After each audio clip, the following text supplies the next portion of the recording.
तकनीक से जोड़ने के लिए, उत्पादकता बढ़ाने के लिए, सूक्ष्म सिंचाई लागू करने के लिए अनेक प्रकार की योजनाएं और प्रयत्न किए गए हैं। उनका लाभ किसानों को मिल रहा है।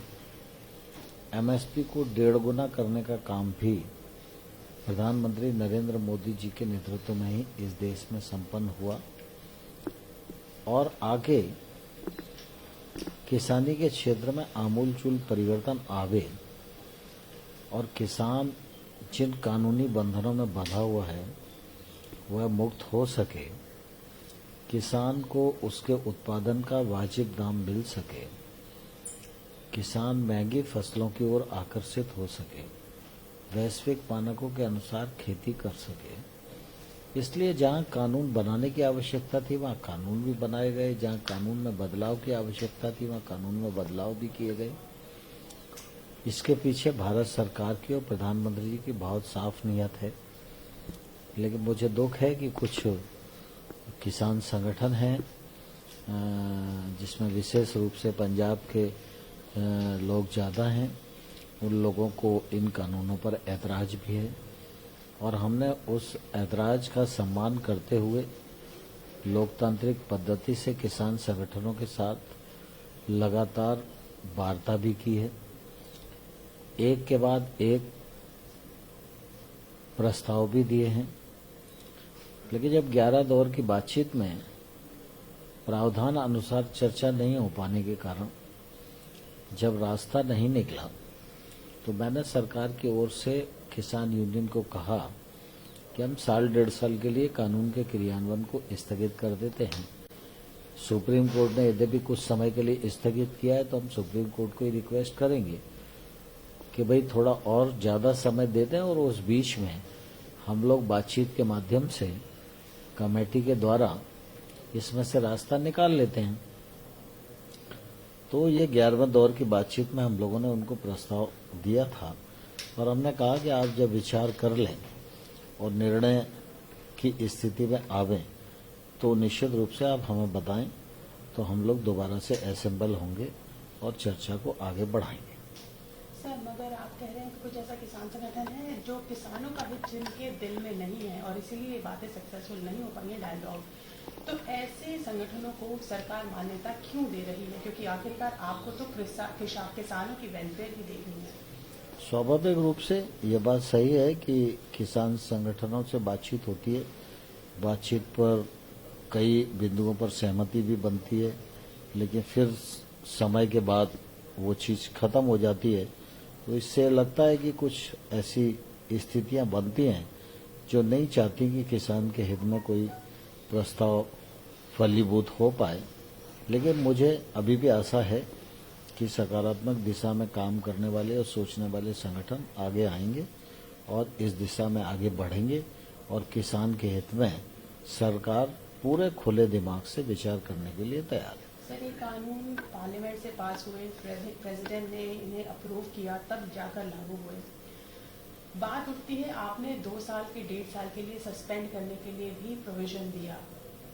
आपको लगता है बहुत सारे किसान ऐसे हैं जो आपके सपोर्ट में आए, जिन्होंने आपको चिट्ठी दी, सपोर्ट लेटर दी कि अगर ये नहीं इम्प्लीमेंट हुए हम धरने पर बैठेंगे। कहीं ना कहीं आपको उनका ख्याल नहीं आया कि उनका अहित हो सकता है अगर आप सस्पेंशन में रखेंगे 2 साल, या उन लोगों की जो वोटर्स हैं, बीजेपी के जो वोटर्स हैं जिन्होंने 300 से अधिक सीट देकर सरकार चुनी है, आपको लगता है सस्पेंड करना कानून बहुत ठीक बात थी? स्वाभाविक रूप से यह सही है कि देश का अधिकांश भाग और अधिकांश किसान कानूनों के पक्ष में खड़े हुए हैं, लेकिन ये भी उतना ही सही है कि कुछ मात्रा में किसान इसका विरोध भी कर रहे हैं। भारत सरकार किसानों के प्रति पूरी तरह संवेदनशील है, किसानों के हित में खुले मन से विचार करने के लिए हमेशा तैयार रहती है। प्रधानमंत्री नरेंद्र मोदी जी 2022 तक सब किसानों की आमदनी दोगुनी करने के लिए कार्यक्रम चला रहे हैं। आत्मनिर्भर की भारत की तैयारी देश में चल रही है, उसमें किसानों की भूमिका अत्यंत महत्वपूर्ण है। इसलिए सरकार ये सोचती है कि किसी भी एक किसान के मन में किसी भी प्रकार का कोई भ्रम है तो वो भ्रम निकल जाए और ठीक रास्ते पर सारे लोग मिलकर खेती को आगे बढ़ाने की दृष्टि से काम करें, इस नियत से सरकार ने यह सोचा कि यदि किसी क्लॉज पर किसान को आपत्ति है और वो आपत्ति उनकी वाजिब है और कहीं हमसे कोई चूक हो गई है, तो निश्चित रूप से चर्चा के माध्यम से कोई अच्छी चीज हो उसको स्वीकार करने में कभी पीछे हटना नहीं चाहिए। इसलिए सरकार ने अपनी तरफ से कदम बढ़ा के ऑफर दिया और मुझे लगता है कि आने वाले कल में रास्ते निकलेंगे और समाधान होगा। तो सरकार विजन बनाकर चलती है अगले 5 साल का, 10 साल का, 15 साल का। आपको लगता है कि जब ये किसान आंदोलन शुरू हुआ, इसके लिए भी आपने कुछ तो सोचा होगा कैसे निपटा जाए, कैसे इसको संतुष्ट किया जाए लोगों को, और अगर असफल होती है बातचीत तो उसके लिए क्या किया जाए, इसका भी कुछ विजन है सरकार के पास। और आपने ये भी कहा था कि कुछ बाहरी ताकतें हैं जो नहीं सफल होने दे रही, कौन सी ये ताकतें थी? देखिए, स्वाभाविक रूप से हमारा देश लोकतांत्रिक देश है। इस देश में अभिव्यक्ति की स्वतंत्रता है और आंदोलन करने की भी आजादी है।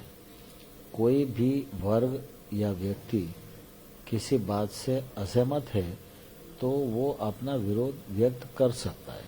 इसलिए जब हमने देखा कि कुछ किसान, यद्यपि उनकी संख्या बहुत ज्यादा नहीं है, अगर वो इस कानून का विरोध कर रहे हैं तो हमको वार्ता के माध्यम से रास्ता निकालना चाहिए और सरकार को अभी भी आशा है कि समाधान होगा।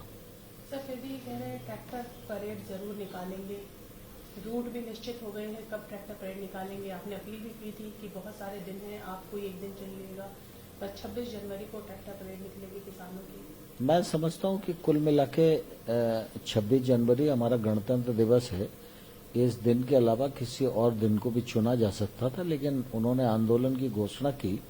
अब पुलिस प्रशासन उनसे बातचीत करके शांतिपूर्वक वो आयोजन संपन्न हो जाए और किसी प्रकार की घटना दुर्घटना न हो, ये चिंता किसान यूनियन की भी है, चिंता प्रशासन की, पुलिस की भी है। सर, आज तक विपक्ष आप पर आरोप लगाता आया है कि आप, सरकार बोलती है कभी खालिस्तानी बोलती है जो किसान बैठे हैं। कल कांग्रेस के नेता कुछ जो किस कानून के अगेंस्ट बैठे हुए थे धरने पर, वो सिंघू बॉर्डर गए और उन पर अटैक हो गया। कल रवनीत सिंह बिट्टू जी का बयान आया कि खालिस्तान के झंडे वहां देखे गए हैं और उन्हें पैसे देकर ये झंडे देकर बिठाया गया है। कैसे देख रहे हैं? राहुल गांधी रोज अटैक करते हैं सेंटर पर और गवर्नमेंट पर कि किसान विरोधी सरकार है। राहुल जी के बयान को अब कांग्रेस भी गंभीरता से नहीं लेती है। आप बार बार क्यों उनका नाम लेते हो, मुझे समझ में नहीं आता। सर, बजट सेशन आ रहा है, आक्रामक है ऑपोजिशन, कानून जो कृषि कानून है उन पर जरूर हमलावर स्थिति में लग रहे हैं, वो कैसे निपटेंगे ऑपोजिशन से? और क्या बजट सेशन आ रहा है, बजट अच्छा होगा भारत सरकार का। जो परिस्थितियां आज हैं कोविड-19 के रहते हुए, मैं समझता हूं जो बजट प्रस्तुत होगा वो बजट बेहतर होगा, देश के लिए अच्छा होगा। जहां तक प्रतिपक्ष का सवाल है तो हमारे दोनों सदन लोकतांत्रिक मान मर्यादाओं से चलते हैं और मुझे लगता है इस बार भी उन परंपराओं का पालन होगा। सर, सबसे बड़ा सवाल कैसे खत्म होगा आंदोलन? जल्दी खत्म होगा आंदोलन।